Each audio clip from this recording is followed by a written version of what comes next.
The first thing I noticed when I walked into my childhood home wasn't the food or the flowers or the 40-some relatives packed into the living room. It was the framed document hanging in the hallway where our family portrait used to be. My father built this house in 1988. Not literally, he wasn't that kind of man, but he designed it, he chose the lot, he argued with the contractor for 6 months over the kitchen layout and the placement of a single window in the study because he wanted the morning light to hit his desk at a specific angle. When he died 3 years ago, he left behind 2,400 square feet of cedar wood floors, a garden he'd been tending since before I was born, and what I believed was a clear and simple plan for what would happen next. I walked closer to the frame. It was a title document, property declaration. My mother's name was listed as primary owner. My sister Nadia's name appeared beneath hers. My father's name was at the top, printed in bold, followed by a transfer date that fell 6 weeks before he passed. My name was not on it. You came. My mother appeared from the kitchen doorway, wiping her hands on a dish towel, already smiling at something behind me. She didn't look surprised to see me, but she didn't look particularly glad either, the way you look at a piece of furniture you'd forgotten you owned. Of course I came, I said. It's Dad's birthday. We gathered every year on the 3rd Saturday of October to mark what would have been my father's birthday. My mother had started the tradition 2 years ago, insisting it was what he would have wanted. What he would have actually wanted was for everyone to show up on time and not leave rings on his coffee table. But that wasn't a conversation worth having anymore. Nadia's already here, my mother said. Byron too. She said his name a little softer, the way she always did. Byron was my sister's husband of 18 months, and my mother treated him like she'd specially ordered him. Nadia was in the corner near the fireplace, laughing at something Byron was saying to my uncle. She'd done something new with her hair. She looked settled in a way that always made me feel slightly untethered, like I was watching my own life through someone else's window. She saw me and smiled. You made it. 4-hour drive, I said. You should have told me. We could have driven together. She said it the way she said most things, pleasantly, without fully meaning it. Byron, look who's here. Byron turned. He was the kind of man who shook hands with both hands, one gripping, one patting the forearm. Hey, the one who finally showed up. He laughed. A few people nearby smiled. Just kidding, we're glad you're here. I smiled back. The afternoon moved the way those gatherings always do. Slowly at first, then all at once, with food appearing from somewhere and conversations overlapping and children running through rooms they'd been told not to run through. I helped in the kitchen for a while. I talked to my aunt about her back and her youngest son's new job. I ate something my mother had made that tasted like my grandmother's recipe, adjusted slightly, like she'd been trying to improve on something that didn't need improving. After dinner, Byron stood up. He held his glass and tapped it twice, the way people do when they've rehearsed this moment. The room quieted.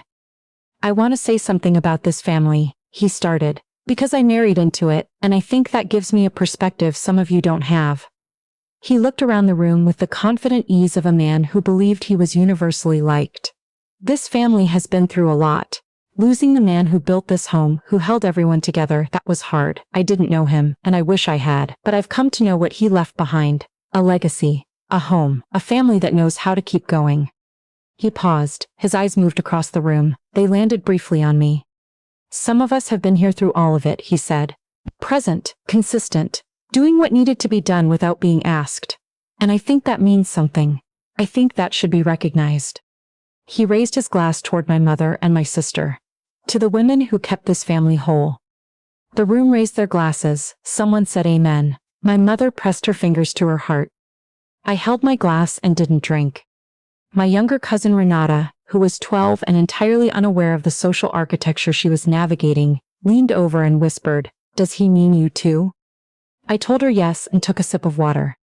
After the dishes were cleared, I went looking for the bathroom and ended up standing in my father's old study. I don't know if it was habit or intention. The room had been cleaned out significantly since I'd last been here. His books were still on the shelves, but the desk was bare.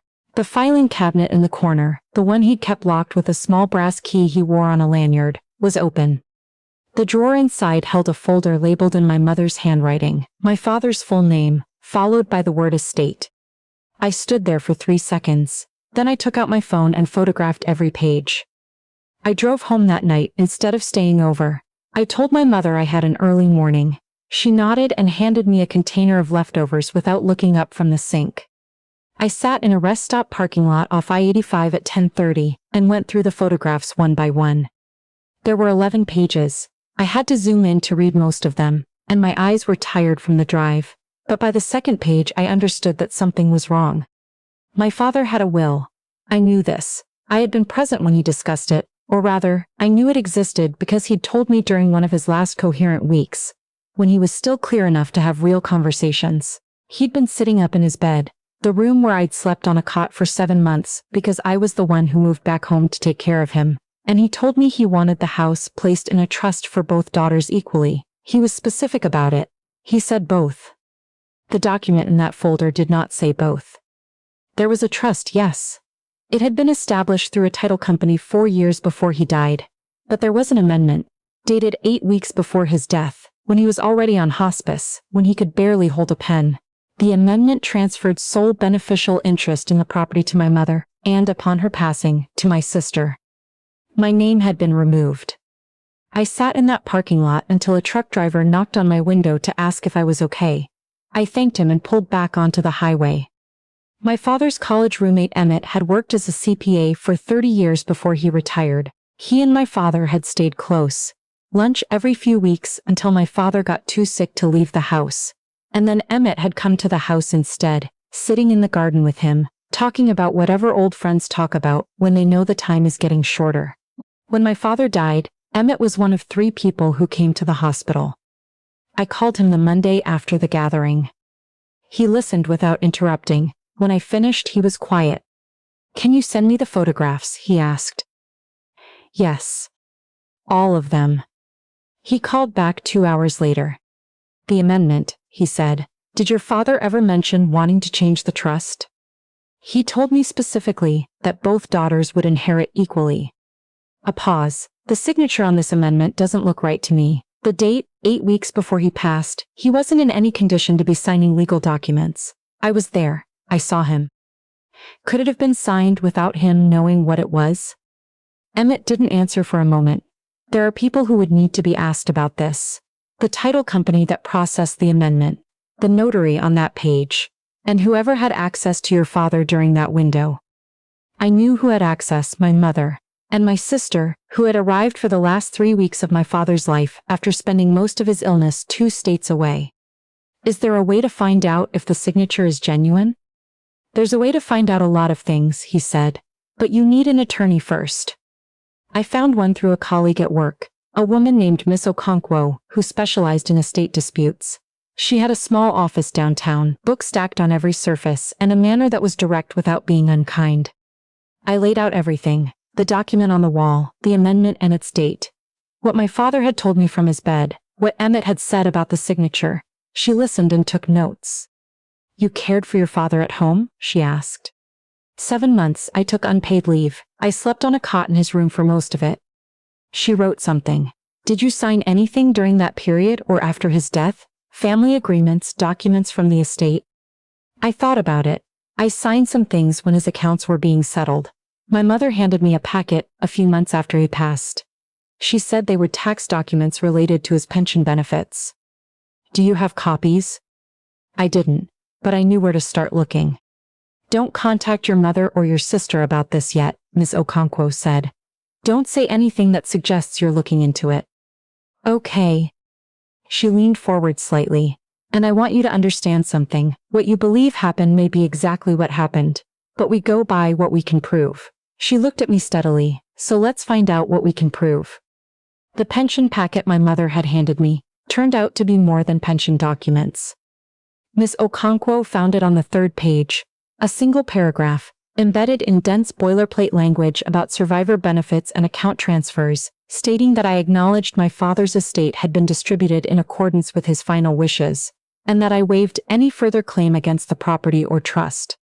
I hadn't known I was signing that. I was 30 years old when my father died. I had just come through 7 months of round-the-clock caregiving. I trusted my mother to hand me what she said she was handing me. "This is the document we need to focus on," Miss Okonkwo said. "If you didn't understand what you were signing, And if it was presented as something other than what it was, that matters legally. Can she claim I gave up my rights voluntarily? She can claim it. Our job is to establish the context in which you signed. She looked at the page. Were there witnesses present? Just my mother. She sent both documents, the trust amendment and the waiver, to a forensic document examiner the following week. I went home and waited. My mother called on a Thursday evening, 11 days later. She opened with pleasantries. How was the drive? How was work? Then, I heard you've been asking questions. I asked who told her that. It doesn't matter, she said. I want you to know that everything was handled properly. Your father was very clear about what he wanted. He told me both daughters, I said. She was quiet for a moment. He changed his mind toward the end. He was thinking about what was practical. He was on hospice. He was still himself. Her voice had an edge in it I recognized. Not anger exactly, but the particular firmness she used when she needed a conversation to move in a specific direction. I know you're upset. I know you gave a lot during that time, and I appreciate it more than you know. Then why? I can transfer some money to you, enough to put this behind us. I looked at the document spread across my kitchen table. What amount? She named a figure. It was enough to matter, and not enough to be worth the silence she expected me to purchase with it. Why? I asked. Because you're my daughter. That's not an answer. She exhaled. I'm trying to do the right thing here. I don't want lawyers making this into something ugly. Something ugly, I said. You know what I mean. I actually don't. I kept my voice level. Because what I know is that I moved home for 7 months. I slept on a cot in Dad's room. I gave him his medications and scheduled his appointments and sat with him when he couldn't sleep at 3 in the morning. And he told me things, specific things, about what he wanted. And then you handed me a stack of papers and told me they were tax forms. The line stayed quiet. Then she said, I think you should talk to your sister. She hung up. I met Nadia at a coffee shop halfway between our two cities, a neutral location, which felt like an acknowledgement that something needed neutrality. She was already seated when I arrived, holding a cup of tea with both hands, staring at the table. She looked like someone who hadn't slept. I knew about the amendment, she said before I sat down. I pulled out the chair. How long? Since he died. She looked up at me. Mom told me it had been changed while you were out of the house one afternoon. She said Dad asked for it, that you had agreed to it. I never agreed to anything. I know that now. She set down the cup. I think I knew it then too. But Mom said you'd been offered something in exchange, that you'd been compensated for the caregiving through the estate paperwork. She handed me a stack of documents and told me they were tax forms. Nadia closed her eyes for a second. I know. You know. I didn't look hard enough. Her voice cracked at the edges. I told myself it was settled, that you'd agreed and I didn't need to think about it anymore. I didn't say anything. Byron kept saying joint ownership gets messy, she said. He said it was cleaner this way. Cleaner for who? She didn't answer. Nadia. I leaned forward. Dad told me what he wanted. He said it while I was sitting on the edge of his bed at 2 in the morning, and he was completely himself in that moment, and he said both daughters. Both. She pressed her lips together. I recorded our conversations during those last weeks, I said, because I knew I was going to want to hear him later. I have him saying it in his own voice. She put her hand over her mouth. I'm not asking you to give up the house, I said. I'm asking you to tell the truth about how this happened. The coffee shop moved around us, someone laughing at the counter, a child dragging a chair across the floor. Ordinary sounds in an ordinary afternoon, while something between us was being decided. What do you need from me? She finally asked. Nadia sent 3 documents before I made it home. The first was a text exchange with our mother from the window when the amendment had supposedly been signed. In it, my mother discussed getting the paperwork sorted while there was still time. She mentioned that the notary was a friend of Byron's. She mentioned that my father's signature on the amendment was close enough that no one would question it. The second was an email from Byron to my mother, sent 2 months after my father died, confirming that the situation with the other daughter had been handled through the standard estate settlement packet.